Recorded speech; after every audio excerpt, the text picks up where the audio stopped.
speaking to the data of the max exodus, I think part of that is just being a part of the family groups that hang out in the parks, and a part of the family groups that hang out at the baseball teams and everything else, and talking to all the parents, and knowing that half of the other kids there, they go to Berkeley because you're talking to their parents. My kids have several playdate friends that live very close to us that do not go to our schools because they have chosen not to do so.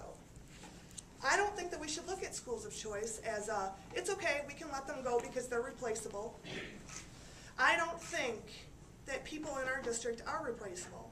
I think that the schools of choice is a great tool to make sure that we shore up our finances and stay strong. But I don't think that we can be that casual about our community. Thank you. Mr. Mazur. Talking about our enrollment and the students that are leaving, basically we've had some students leave, some parents who have left the district for various reasons, but we've also had a lot of students come into our district, again, for various reasons. And we have used schools of choice at the lower levels to try and balance some of that out. That has worked for us very, very well to this extent. Our enrollment is stabilizing. I think you'll find that we're at a nice stable enrollment now. We're actually starting to increase somewhat. And as Carol mentioned, we're beating the middle city projections from 10 years ago. We've had the largest number of families coming into the district in the last 5 years. I think that's excellent, and it shows we have excellent programs that we are offering to these schools. And I think part of the problem you have when kids go to other schools and parents go to those school districts, again, they have no vote in what happens in those schools. You do when you stay in this district, and I would like to keep more students, as many as possible, here in the Ferndale School District. Thank you. Next question, we will start with Ms. Frederick, and this is along the same vein of schools of choice. Do you believe Ferndale should go after more schools of choice children?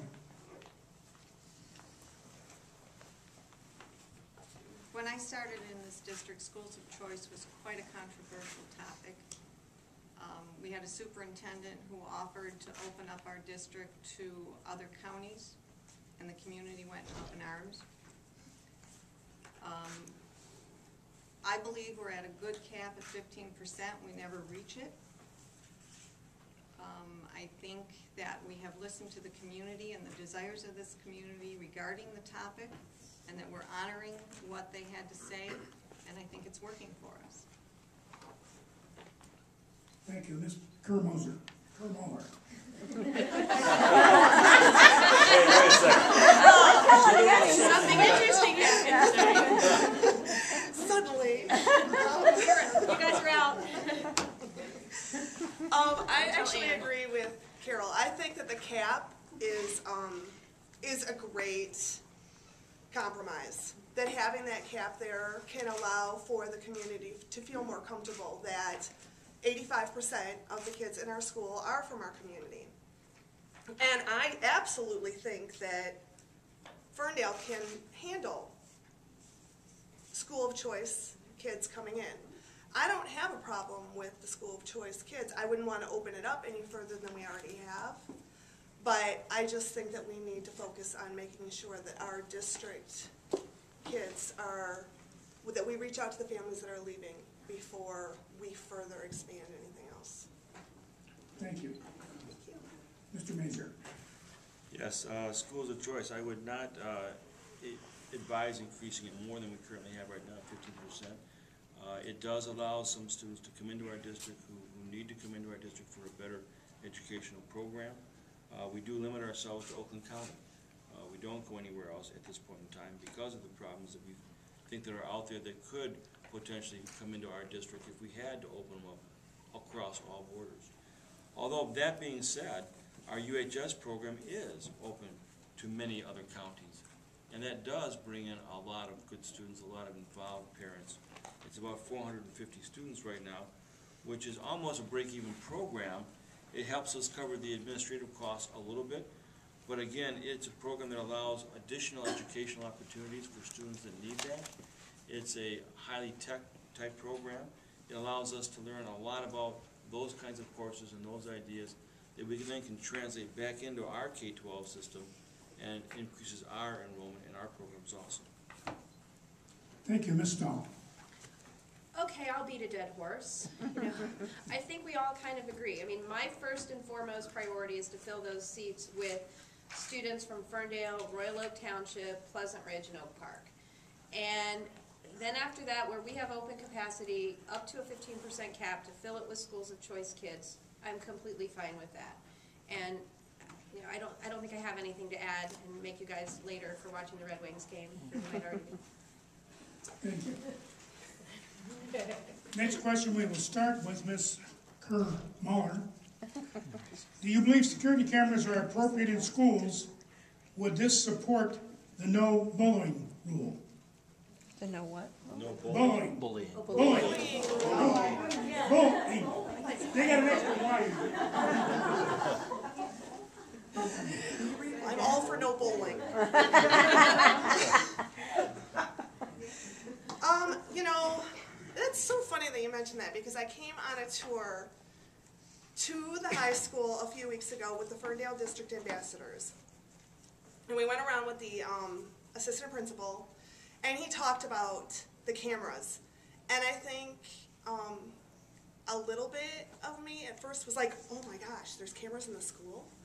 But then after I had a chance to sit with it some more, I thought, this is good, and I have talked to some of the students, and they do like that they're there. They do feel safe that they're there.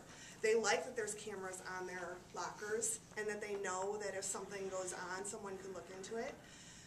Do I think we should expand it? The assistant principal would like to expand it, and actually I've already looked into a few, there's 2 grants available right now that we can sign up for that would offer through emergency response and crisis management to offer more money for us to increase that if that was something we decided to do. Thank you. Mr. Mazur. Security cameras, I do think they help in a lot of cases with the no bullying policy. We do have a no bullying policy in our school district. Would I expand the security cameras? We have them. I think it makes the kids very secure. I think it makes the teachers and staff very secure. It allows us to watch them from a central location. Allows us to get more data in that vein. We also had one incident where the security camera actually helped us pinpoint what happened, when it happened, why it happened, and we took care of that incident. And I do think it's a good idea. Would I suggest increasing the security cameras? Not necessarily, but I think they are a good deterrent. I think they're good for security for everybody. I support the amount of use that we have right now in them, and it does help protect our own facilities and our equipment, and we need to go and do that to make sure that we sustain our equipment and our buildings. Thank you. Ms. Stahl. Clearly, we all want to feel, you know, when our children walk out the door every morning that they're safe when they go to school. I know I can't let my son leave without telling him I love him, and sometimes I forget and I run out and yell down the street and embarrass him.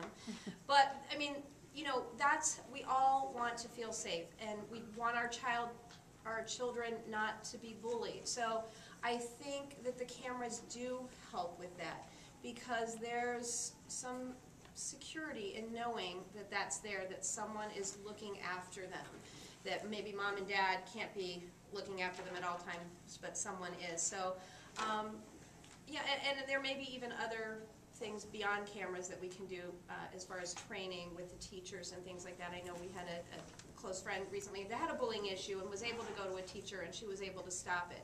So it's not just cameras, it's other policies and procedures that can be in place as well. Thank you. Ms. Frey.